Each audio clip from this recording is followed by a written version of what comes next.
बादशाह के 3 सवाल। बादशाह का मूड अच्छा था।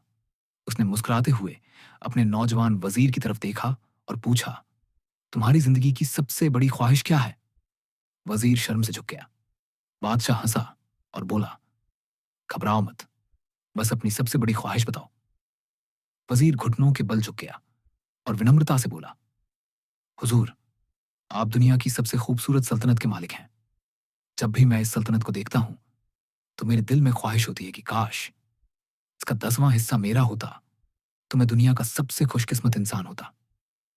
बादशाह ने फिर जोर से हंसते हुए कहा, अगर मैं तुम्हें अपनी आधी सल्तनत दे दूं तो?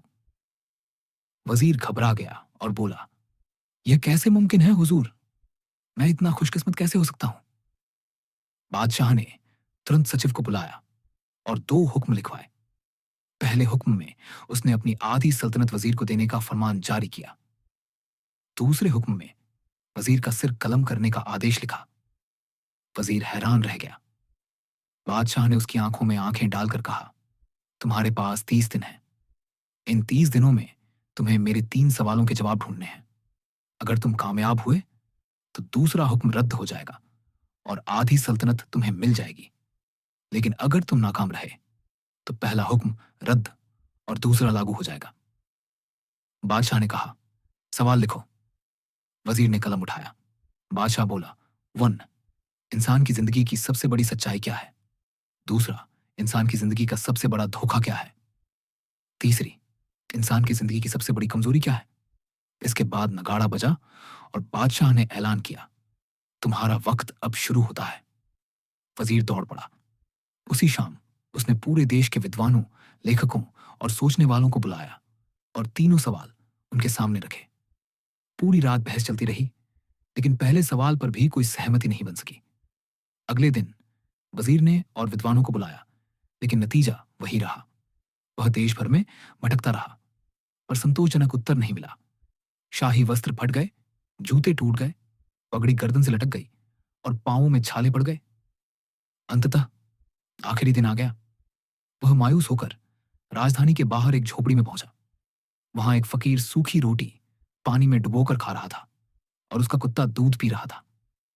फकीर ने वजीर की हालत देखी, मुस्कुराया और कहा, तुम सही जगह आए हो। तीनों सवालों के जवाब मेरे पास हैं।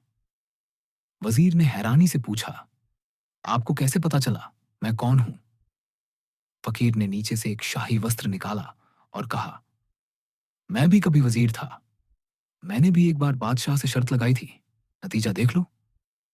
वजीर ने पूछा, क्या आप जवाब नहीं ढूंढ पाए थे? फकीर हंसा, मैंने जवाब ढूंढ लिए थे, लेकिन फिर भी मैंने सल्तनत छोड़ दी और यहां आ गया। मैं और मेरा कुत्ता संतुष्ट हैं। वजीर ने फकीर से विनती की, क्या आप मुझे जवाब देंगे? फकीर बोला, पहले 2 सवालों के जवाब मुफ्त दूंगा, तीसरे का मूल्य देना होगा। वजीर ने हामी भर दी। फकीर बोला, जन, दुनिया की सबसे बड़ी सच्चाई मौत है। कोई इससे नहीं बच सकता। 2, इंसान की जिंदगी का सबसे बड़ा धोखा जिंदगी है। हम इसे स्थायी मान लेते हैं। वजीर अवाक रह गया। अब तीसरे सवाल की बारी आई। फकीर हंसा, कुत्ते के सामने से दूध का प्याला उठाया और वजीर को दिया। जब तक तुम यह दूध नहीं पीते मैं जवाब नहीं दूंगा। वजीर चौंका, घृणा से प्याले को नीचे रख दिया। फकीर बोला, अब 2 रास्ते हैं, या तो मना कर दो और कल तुम्हारा सिर कलम कर दिया जाएगा, या फिर यह दूध पी जाओ और जान बचा लो। वजीर उलझन में पड़ गया। अंततः उसने आत्मसम्मान को हारने दिया और दूध पी लिया। फकीर ने कहा, इंसान की सबसे बड़ी कमजोरी लालच, स्वार्थ है। यह उसे कुत्ते का झूठा दूध तक पीने पर मजबूर कर देती है। मुझे भी यह बात समझ में आ गई थी, इसलिए मैंने सल्तनत छोड़ दी। जब तक हम जिंदगी के धोखे में रहते हैं हम मौत की सच्चाई को भूलते जाते हैं और स्वार्थ की दलदल में डूबते जाते हैं।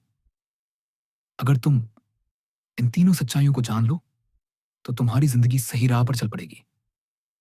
वजीर शर्मिंदा होकर झोपड़ी से बाहर निकला और महल की तरफ चल पड़ा। जैसे जैसे वह महल के करीब पहुंच रहा था शर्मिंदगी का बोझ बढ़ता गया। अंततः वह महल के दरवाजे पर गिर पड़ा।